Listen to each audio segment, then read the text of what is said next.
نحمده ونصلي ونسلم على رسوله الكريم اما بعد فاعوذ بالله من الشيطان الرجيم بسم الله الرحمن الرحيم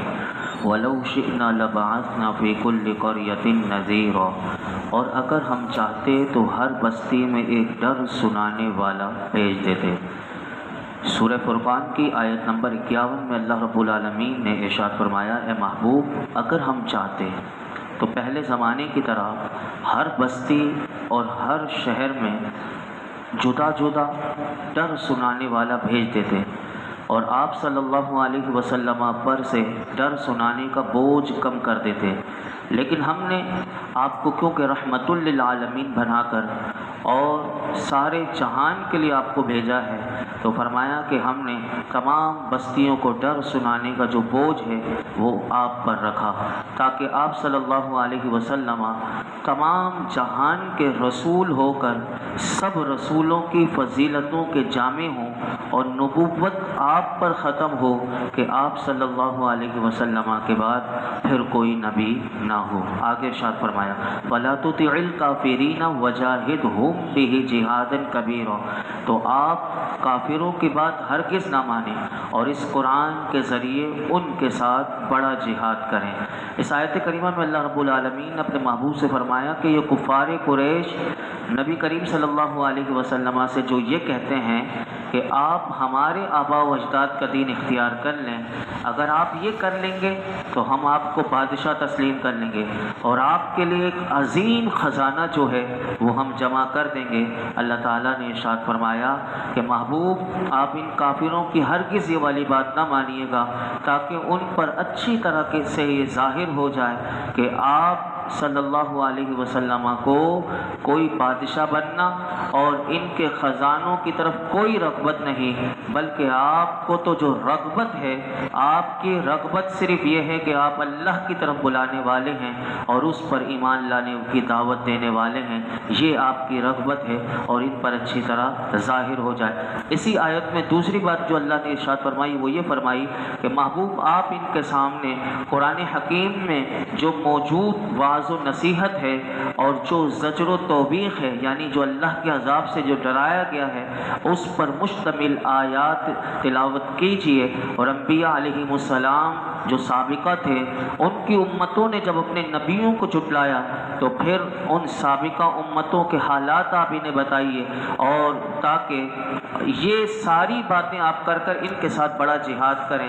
اس طور پر کہ پوری دنیا میں دین کی دعوت عام کرنا یہ جہاد کبیر ہے۔ کوئی دوسرا جہاد فرمایا کہ کیفیت و کمیت کے اعتبار سے اس کے برابر نہیں ہو سکتا۔ یہ صورت مکی صورت ہے، اس وقت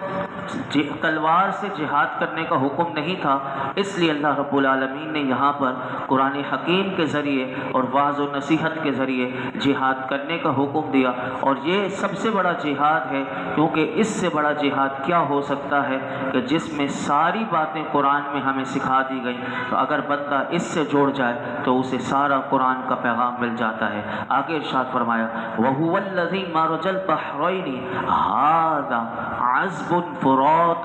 وَهَذَا مِلْحٌ أُجَاجٌ وَجَعَلَ بَيْنَهُمَا بَرْزَخًا وَحِجْرًا مَحْجُورًا، اور وہی ہے جس نے دو سمندروں کو ملا دیا، اور ان میں ایک نہایت میٹھا نہایت شیریں ہے اور ایک نہایت خاری تلخ ہے، اور ان کے بیچ میں اس نے ایک پردہ اور روکی ہوئی آڑ بنا دی۔ اللہ رب العالمین نے اپنی قدرت دکھائی اس آیت کریمہ میں، اور لوگوں کو غور و فکر کی دعوت دی کہ دیکھو وہ رب اللہ رب العالمین وہی ہے کہ جس نے دو سمندروں کو ملا دیا۔ دو سمندر ہیں، ان میں سے ایک میٹھا ہے اور ایک نہایت کڑوا ہے، دونوں ملے ہوئے ہیں، دیکھنے والے جب دیکھتے ہیں تو انہیں محسوس بھی نہیں ہو سکتا کہ اتنا لطیف فرق اس میں جا کر جب غور کرنے والے جب غور کرتے ہیں تو پھر پتہ چل سکتا ہے، ورنہ ان کو نظر نہیں آتا، لیکن ایک طرف وہ میٹھا ہوتا ہے اور ایک طرف نہایت خاری ہوتا ہے، لیکن اللہ رب العالمین نے فرمایا کہ ان دونوں کے بیچ میں اللہ رب العالمین نے اپنی قدرت سے نظر نہ آنے والا فرمایا ایک پردہ رکھا ہوا ہے اور روکی ہوئی آڑ بنا دی ہے، تاکہ میٹھا پانی کھارے میں نہ مل سکے اور کھارا پانی میٹھے میں نہ مل سکے۔ دنیا میں اگر ایسا ہوتا ہے کہ جیسے ہمارے ہاں میٹھا اور اگر کھارا مکس کر دے تو لوگوں کو بالکل پتہ چل جاتا ہے، لیکن سمندر ایسا ہے کہ جہاں اگر غور کرنے والے جاتے ہیں، جیسے کہ میں ایک مثال آپ کے سامنے دوں، دریائے نیل جب بحر روم میں جا کر گرتا ہے تو لکھنے والوں نے لکھا کہ کئی میلوں تک اس کا جو پانی ہوتا ہے وہ سمندر میں جوں کا تو ہوتا ہے، یعنی نہ اس کی رنگت بدلتی ہے اور نہ اس کا ذائقہ بدلتا ہے۔ اور اس سے بھی زیادہ حیرت انگیز بات جو مفسرین نے لکھی وہ یہ لکھی کہ کھارے سے کڑوے سمندر کے وسط میں پانی کے ایسے ذخیرے دریافت ہوئے کہ وہ دیکھنے والوں کی حیرت انگیز رہ جاتے ہیں کہ کیا خدا کی قدرت ہے۔ تو یہاں پر اللہ رب العالمین نے وہی بات بتائی کہ اللہ رب العالمین کی قدرت ایسی ہے کہ وہ ایسے دو سمندر کو ملا دیتا ہے کہ جس میں کھارا اور میٹھا ایک جیسا نہیں ہو سکتا، نہ ان کا ذائقہ بدلتا ہے اور نہ ان کا میٹھا پن اور کھارا پن ایک میں ملتا ہے۔ اور اسی طرح اگر دوسری مثال دیکھیں تو دریائے دجلہ میں وہ لکھا مفسرین نے کہ دریائے شور میں میلوں تک بہتا پانی چلا جاتا ہے اور یہ دونوں جا رہے ہوتے ہیں، لیکن اس کے ذائقے میں کوئی تغیر نہیں آتا۔ جب بندہ وہاں جا کر اگر ایسے دیکھے تو اسے پھر اللہ کی اور شان نظر آئے گی کہ عجب اللہ رب العالمین کی شان ہے، اور یہاں پر یہی بات ہمیں غور کی دی گئی۔ اب پھر اللہ رب العالمین نے اگلی آیت میں پھر غور و فکر کی دعوت دی، فرمایا وَهُوَ الَّذِي خَلَقَ مِنَ الْمَاءِ بَشَرًا فَجَعَلَهُ نَسَبًا وَصِهْرًا وَكَانَ رَبُّكَ قَدِيرًا، اور وہی ہے جس نے آدمی کو پانی سے بنایا اور پھر اس کے نسلی رشتے اور سسرالی رشتے بنا دیے، اور تمہارا رب بڑی قدرت والا ہے۔ اللہ رب العالمین کون ہے؟ فرمایا تمہارا رب وہ ہے کہ جس نے گوشت، ہڈیوں، پھٹوں اور رگوں اور خون سے، یعنی یہی چیزیں باڈی میں جو چیزیں ہوتی ہیں، فرمایا کہ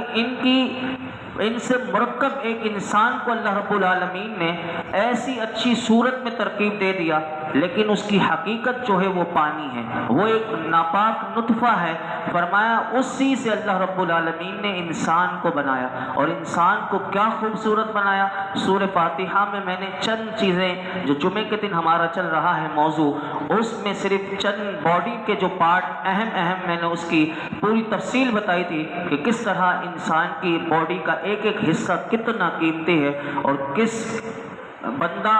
جب یہ باتیں اسے پتہ چلتی ہیں یا اس بیماری میں جب ہاسپٹل میں جاتا ہے اور لوگ جب ڈاکٹر اسے بتاتے ہیں تو پھر اسے اپنی باڈی میں جو پارٹس میں جو اعضاء اللہ نے اسے دیے ہیں تو اسے اپنی صحت کا اور اپنی ایک عضو کی اہمیت کا پتہ چلتا ہے کہ میں کتنا قیمتی انسان ہوں، اور لیکن میں اپنے آپ کو کس طرح برباد کر رہا ہوں۔ لیکن اللہ رب العالمین نے یہاں پر یہی بات بتائی کہ ہم نے انسان کو اچھی صورت پر آدمی کو نطفے سے آدمی بنایا، اور پھر یہ نہیں فرمایا اس کے نسلی رشتہ دار اور سسرالی رشتہ دار بنا دیے تاکہ اس کی نسل چلے۔ اور تمہارا رب بڑی قدرت والا ہے کہ اس نے ایک نطفے سے مختلف اعضاء والے، جدا جدا طبیعتوں والے، طرح طرح کے اخلاق والے، مذکر اور مؤنث،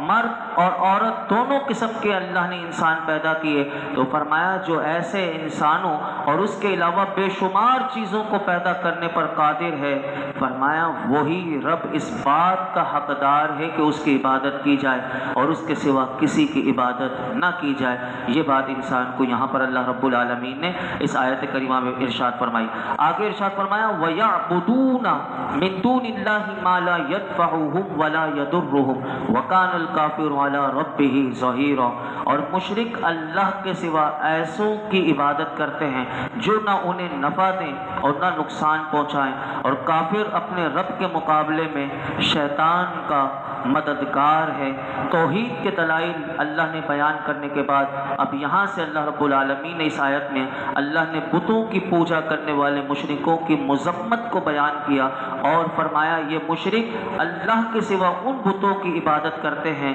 کہ جو عبادت کرنے میں یعنی جس کی بت کی عبادت کر رہے ہیں وہ عبادت کرنے کی صورت میں وہ بت نہ انہیں کوئی نفع پہنچا سکتا ہے، اگر عبادت کرنے والا بت کی اگر عبادت چھوڑ دے تو فرمایا نہ اسے کوئی نقصان پہنچا سکتا ہے، جبکہ وہ لوگ اس رب کی عبادت کو چھوڑے ہوئے ہیں کہ جس نے انہیں ایسی ایسی نعمتیں عطا فرمائی ہیں کہ ان میں سے چھوٹی سی نعمت بھی اللہ کے سوا کوئی عطا نہیں کر سکتا۔ اور فرمایا کہ کافر اپنے رب کے مقابلے میں شیطان کا مددگار ہے، کیونکہ بت پرستی کرنا یہ شیطان کو مدد دینا ہے۔ اور یہی بات اللہ رب العالمین نے اس آیت کریمہ میں ارشاد فرمائی۔ آگے ارشاد فرمایا وَمَا أَرْسَلْنَاكَ إِلَّا مُبَشِّرًا وَنَذِيرًا قُلْ مَا أَسْأَلُكُمْ عَلَيْهِ مِنْ أَجْرٍ إِلَّا مَنْ شَاءَ أَنْ يَتَّخِذَ إِلَى رَبِّهِ سَبِيلًا، اور ہم نے تمہیں نہ بھیجا مگر خوشخبری دینے والا اور ڈر سنانے والا، تم فرماؤ میں اس پر تم سے کچھ اجرت نہیں مانگتا، لیکن جو چاہے کہ اپنے رب کی طرف راستہ اختیار کر لے۔ کیا خوبصورت آیت ہے کہ فرمایا محبوب ہم نے آپ کو ایمان اور اطاعت پر جنت کی خوشخبری دینے والا اور کفر اور معصیت کرنے والوں کو جہنم کے عذاب کا ڈر سنانے والا بنا کر بھیجا ہے۔ محبوب آپ ان مشرکوں سے فرما دیں میں جو مجھ پر وحی آتی ہے اس وحی کی جو میں تمہیں تبلیغ کرتا ہوں اس تبلیغ پر میں تم سے کوئی اجرت نہیں مانگتا، لیکن جو چاہے تم میں سے اپنے رب کی طرف راستہ اختیار کرے اور اس کا قرب حاصل کرے، اس کی رضا حاصل کرے۔ مراد یہ ہے کہ ایمانداروں کا ایمان لانا اور ان کا اللہ کی اطاعت میں مشغول ہونا ہی فرماتے ہیں حضور میرا یہی اجر ہے کہ اگر کوئی ایمان لاتا ہے ایماندار کا ایمان لانا اور اس کا اللہ کی فرما برداری کرنا، مراد یہ ہے کہ یہی میرا اجر ہے، کیونکہ اللہ تبارک و تعالی مجھے اس پر اجر عطا فرمائے گا۔ میں تم سے دنیا کا دولت اور یہ مال وغیرہ نہیں مانگتا، لیکن تمہارا ایمان لانا اور تمہارا فرما بردار ہو جانا، کیونکہ جب تم یہ کام کرو گے تو اللہ اس پر مجھے اجر عطا فرمائے گا، اس لیے کہ امت کے نیک لوگوں کے ایمان اور ان کی نیکیوں کے ثواب انہیں بھی ملتے ہیں اور ان کے انبیاء کو بھی ملتے ہیں کہ جن کی ہدایت کی وجہ سے وہ اس رتبے پر پہنچے۔ آخری آیت میں بیان کر کے اپنی گفتگو کو سمیٹتا ہوں، فرمایا وَتَوَكَّلْ عَلَى الْحَيِّ الَّذِي لَا يَمُوتُ وَسَبِّحْ بِحَمْدِهِ وَكَفَى بِهِ بِذُنُوبِ عِبَادِهِ خَبِيرًا، اور اس زندہ پر بھروسہ کرو جو نہ کبھی مرے گا، اور اس کی حمد کرتے ہوئے اس کی پاکی بیان کرو، اور اپنے بندوں کے گناہوں کی خبر رکھنے کے لیے وہی کافی ہے۔ بندہ غور کر لے اس آیت میں کیا ہے، سنیے۔ فرمایا اللہ رب العالمین نے فرمایا کہ اے محبوب صلی اللہ علیہ وسلم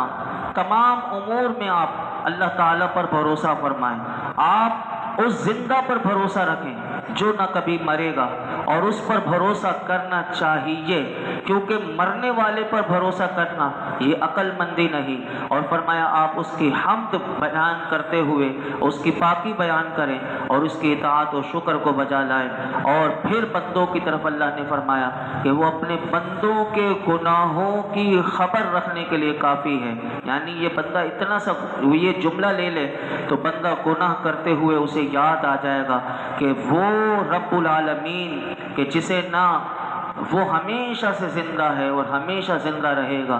وہ حی ہے، وہ قیوم ہے۔ فرمایا کہ وہ اپنے بندوں کے گناہوں کی خبر رکھنے کے لیے کافی ہے، اس سے کسی کا گناہ چھپ سکتا ہے اور نہ کوئی اس کی گرفت سے اپنے آپ کو بچا سکتا ہے، یہ صرف اس کی وقتی ڈھیل ہوتی ہے۔ ظالم کے لیے بھی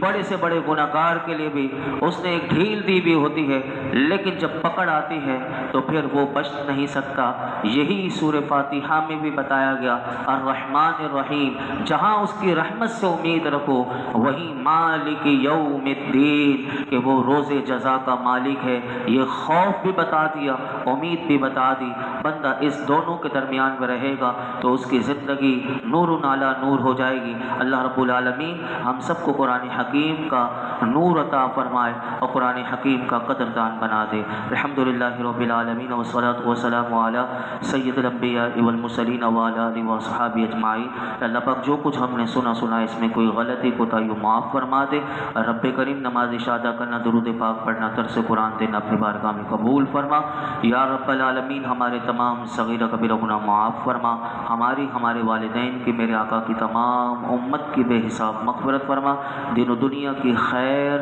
عافیتیں، بھلائیاں، سلامتیاں، عزتیں، نعمتیں، راحتیں، سکون عطا فرما۔ زوال نعمت سے بچا لے، ناگہانی آفتوں سے، مصیبتوں سے بچا لے۔ آج تک ہم نے جتنی دعائیں کی ہیں، آئندہ کریں گے، سب دعاؤں کو قبول فرما۔ بار بار حرمین شریفین کی بات حاضری نصیب فرما۔ ملک پاکستان کو امن و سلامتی عطا فرما۔ اس ملک کو اچھے نیک صالح حکمران عطا فرما۔ ہم سب کو اپنی اصلاح کی توفیق عطا فرما۔ یا رب کریم یہ جتنے حاضرین درس قرآن میں موجود ہیں، سب کی دلی جائز مرادوں پر اپنی رحمت کی نظر فرما۔ وصلی اللہ تعالی علی خیر خلق محمد وعلی آلہ وصحبہ